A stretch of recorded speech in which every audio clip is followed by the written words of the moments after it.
Assalamualaikum warahmatullahi wabarakatuh. Saya Widya Fikar Sidik dari kelas 6E dengan NPM 191063170097.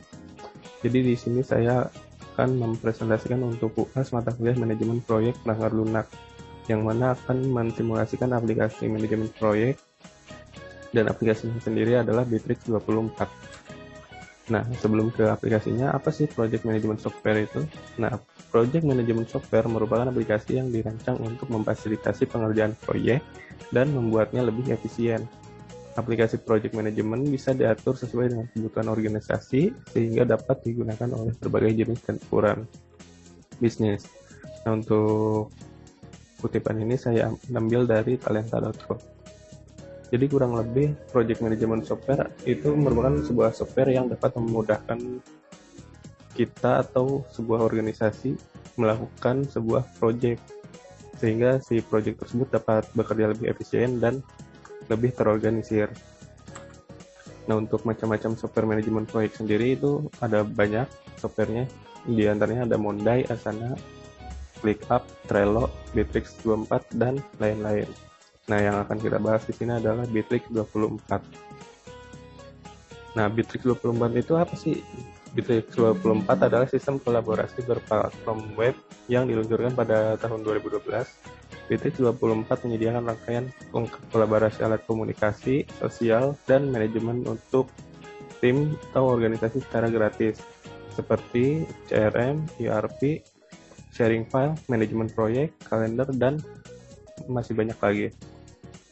Ini saya kutip dari tanahpengetahuan.com.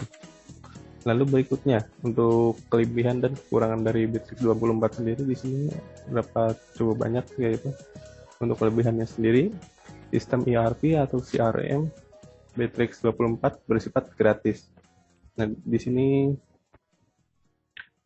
aplikasinya itu bersifat gratis, lalu mempunyai banyak fitur seperti transaksi, kontak, perusahaan situs, produk, dan sebagainya.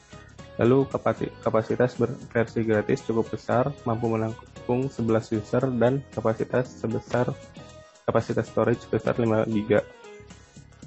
Terintegrasi dengan fitur lain seperti webmail, toko online, situs sales intelligence, CRM analytics, data karyawan, obrolan waktu dan laporan, dan lainnya. Lalu berikutnya ada tampilan aplikasi menarik dan user friendly, lalu mudah digunakan, dan seluruh fungsi operasional seperti event, jadwal, pajak, dan lain-lain sudah terintegrasi. Sistem keamanan bagus, dapat melakukan security OTP melalui perangkat mobile seperti smartphone, mendapatkan dukungan support dari Bitrix 24, dan cocok untuk perusahaan atau organisasi usaha skala kecil. Untuk kekurangannya sendiri, sistem ini bersifat closed source sehingga tidak dapat melakukan pengembangan sistem lebih lanjut, namun dapat menambahkan beberapa fungsi seperti formulir CRM. Sistem ini berbasis cloud atau online sehingga membutuhkan koneksi internet untuk menggunakannya. Sistem ini harus berbayar jika kebutuhannya banyak. Tidak cocok untuk perusahaan yang membutuhkan keamanan data tinggi karena bukan sistem buatan sendiri. Dan kita langsung saja ke simulasi aplikasinya. Baik, selanjutnya untuk ke bagian simulasi aplikasinya. Di sini saya sudah berada di web Bitrix 24-nya, yaitu bitrix24.id untuk yang bahasa Indonesia. Jadi di sini untuk yang belum punya akun bisa langsung ke mulai gratis. Sedangkan yang jika sudah punya akun, kita bisa langsung saja ke sini. Nah, untuk jika menekan mulai gratis, di sini kita hanya perlu memasukkan email atau pilih salah satu dari akun yang sudah ada ini. Nah, karena saya sudah bikin akun, saya akan menggunakan akun yang sebelumnya saja. Nah, untuk pendaftarannya sendiri cukup mudah, hanya memasukkan akun, nanti setelah beberapa saat akan di-generate untuk link untuk stream aplikasinya.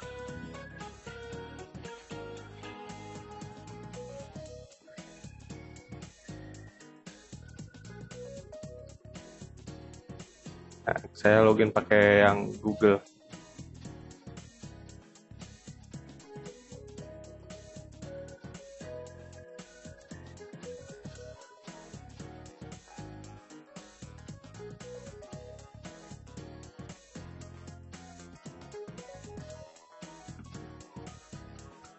Nah, nanti untuk tampilan awalnya kurang lebih seperti ini, dimana yang pertama dilakukan itu bagian profilnya.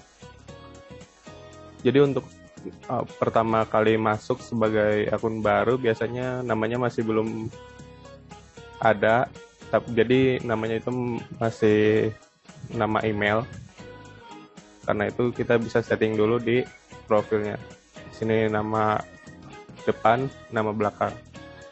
Lalu di sini juga bisa mengganti foto profil dan beberapa fitur lain. Nah, di sini kita bisa menambahkan bio tentang kita. Jadi di sini ada ya tentang saya dan apa yang saya sukai. Kurang lebih seperti itu untuk settingan profilnya. Lalu berikutnya di aplikasi ini sendiri bisa mengganti tema jika tidak cocok dengan tema awalnya. Karena yang tema awal itu yang luar angkasa pokoknya. Nah, ini yang defaultnya. Jadi sudah saya ganti ke sini. Selain foto profil foto wallpaper biasa, ada juga yang live wallpapernya. Tapi terlihat sedikit berat kalau pakai yang live wallpaper, jadi pakai yang biasa saja saya. Oke, langsung saja di sini untuk bagian sidebar yang sebelah kanan, di sini ada icon tanda tanya untuk apa namanya? Untuk fake buat guide aplikasi ini. Nah, ini seperti ini. Lalu di sini ada notifikasi, di mana notifikasi ini bisa notifikasi dari aplikasi atau notifikasi dari chat. Nah, ini jika ada beberapa karyawan atau employee atau tim di dalam stream ini, maka biasanya akun-akun akan muncul di sini dan kita bisa mengirim pesan atau dokumen dan sebagainya di sini. Lalu kita juga bisa melakukan panggilan. Dengan aplikasi ini kita dapat berdiskusi atau mengerjakan sebuah proyek jadi lebih efisien karena dapat dengan mudah kita berkomunikasi dengan tim lainnya. Nah, selanjutnya di sini ada banyak fitur mulai dari CRM, marketing, site and store, company, automation, aplikasinya ada market dan developer resource. Nah, karena ada banyak fitur, jadi di sini saya hanya akan membahas bagian manajemen proyeknya. Kita langsung saja ke task and project, yaitu yang 8 paling awal tadi. Jadi di sini di awal itu kita masih belum ada tasknya di sini. Jadi kita bisa buat new task baru. Tapi sebelum new task, kita lebih baik bikin dulu projectnya. Nah, nanti di sini ada project yang sudah dibuat ini misalnya. Kita coba buat baru lagi di sini create project. Lalu di sini ada pilihan project atau work group. Nah, di sini saya pilih yang project dengan nama misalkan aplikasi mobile. Dan di sini bisa nambahkan deskripsinya tentang project ini. Berikutnya kita bisa mengganti tema khusus untuk bagian project ini. Misalkan yang wallpaper Windows lama. Save. Kita pencet next. Nah, berikutnya di sini ada extended parameternya, di mana bisa menaruh tenggat project, ya tenggat projectnya dari tanggal berapa sampai tanggal berapa.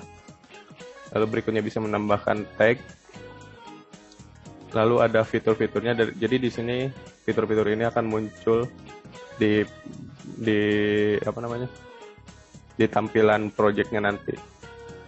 Lalu di sini bisa external user di allow atau tidak, tergantung kebutuhan. Lalu berikutnya ada public, private, secret. Kita pilih public saja. Lalu di sini akan muncul bagian membernya, di mana project owner-nya saya. Lalu ada project moderator dan tim. Karena tidak ada akun lain, jadi saya biarkan kosong saja. Nah, nanti akan muncul icon seperti ini, notifikasi seperti ini untuk mengkoneksikan si folder dengan project dengan drive yang akun saya. Selanjutnya setelah berhasil membuat project, kita masuk ke projectnya. Nah, di projectnya nanti akan tema yang tadi dipilih. Lalu di sini ada beberapa di mana feed itu seperti laman diskusinya atau komunikasinya. Di sini kita bisa melakukan mempost suatu info, misalnya ada kurang di mana, atau ya untuk bahan diskusi lah. Jadi di sini bisa menaruhkan filenya dan memanggil salah satu tim ke sini, anggota tim, dan di sini ke project aplikasi mobile bisa di-send. Lalu di sini ada task, dimana ini akan untuk feed ini lebih ke tempat buat berdiskusi. Jadi di sini untuk ngomongin tentang tugas-tugasnya. Di sini ada poll, file, dan sebagainya. Lalu berikutnya kalender. Nah, kalender ini di dalam manajemen proyek itu juga cukup berpengaruh ya. Jadi karena dengan kalender ini kita dapat melihat proyek-proyek atau tugas-tugas yang ada di dalam proyek itu nanti akan muncul di sini. Jadi lebih mudah memonitornya. Lalu schedule kita membuat sebuah jadwal di tanggal tertentu. Nah, kembali. Lalu berikutnya drive, di mana drive ini kayak storage, penyimpanan dari ininya. Lalu di sini ada configure, chat, conversation, dan sebagainya. Kembali lagi ke bagian tugas atau task. Di sini sebenarnya bisa buat task di sini, tapi lebih enaknya di bagian di Kanban.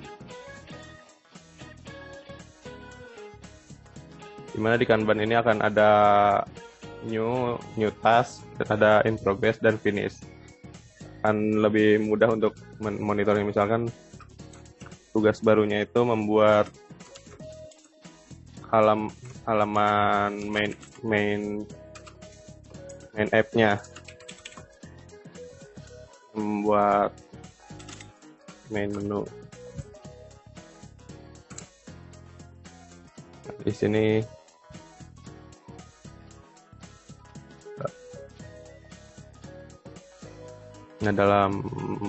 di tugas main menu ini kita bisa menambahkan apa saja yang akan dibuat. Misalkan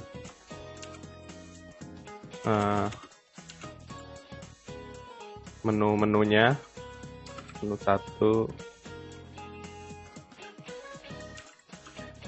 menu 2, dan seterusnya.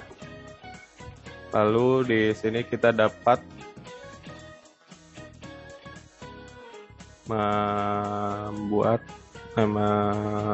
sebuah subtask, di mana subtask ini ya membuat tas anak dari si tugas yang ini.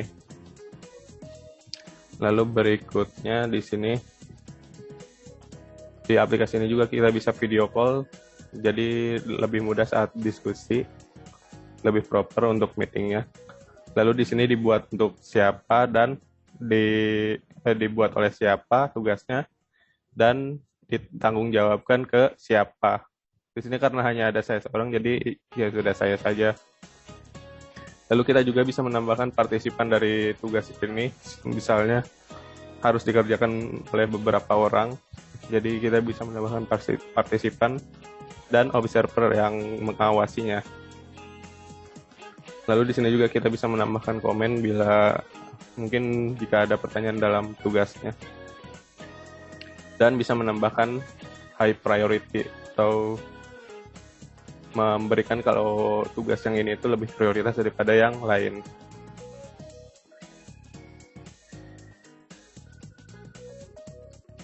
Lalu berikutnya kita save saja.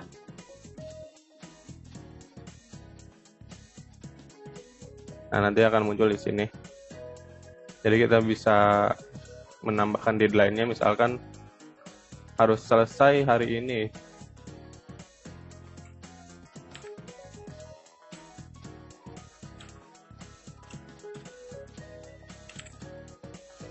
Misalkan harus selesai tadi dalam 2 jam, berarti jam 9. Nah, maka akan ada di sini. Dan jika misalkan diproses, nanti kita tinggal bisa pindahkan ke in progress. Dan misalkan sudah selesai nih, sudah 100%, 2 dari 2.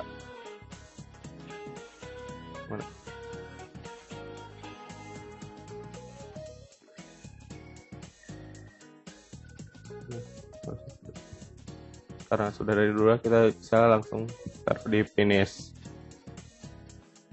Nah, nanti untuk tugas-tugasnya sendiri, misalkan untuk ini halaman login yang baru,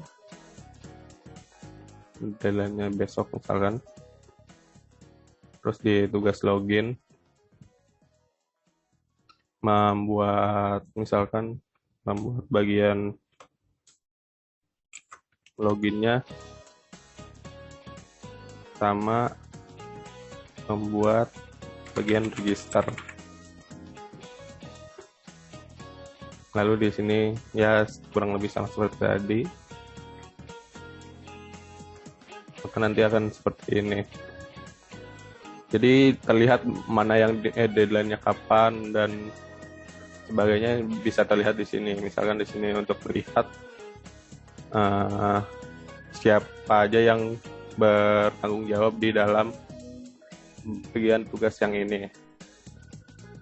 Nah, nanti untuk hasil si ininya sendiri bisa dilihat di kalender.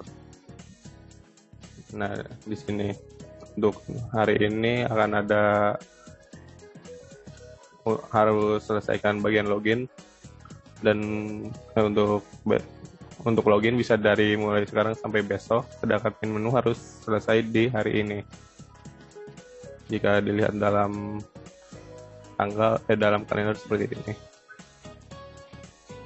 Jadi aplikasi manajemen proyek ini cukup membuat sebuah pengerjaan proyek lebih terorganisir dan lebih efisien karena dapat di manage dengan mudah daripada melakukan manajemen secara manual atau biasa. Lalu di sini kita bisa melihat deadline-nya, mana saja yang deadline dari yang kelewat, yang hari ini, minggu ini, dan minggu depan, dan seterusnya. Lalu di sini ada planner, di mana planner ini merencanakan sesuatu, misalkan yang ini harus selesai, yang ini bisa diselesaikan besok, jadi sekarang menyelesaikan yang main menu saja gitu. Selanjutnya ada yang Gantt. Dimana GAN ini kurang lebih seperti ini, menunjukkan bagian alur proyeknya. Ya kurang lebih untuk manajemen proyek di aplikasi Bittrex 24 ini kurang lebih sekian. Mohon maaf bila masih banyak kekurangan. Wassalamualaikum warahmatullahi wabarakatuh.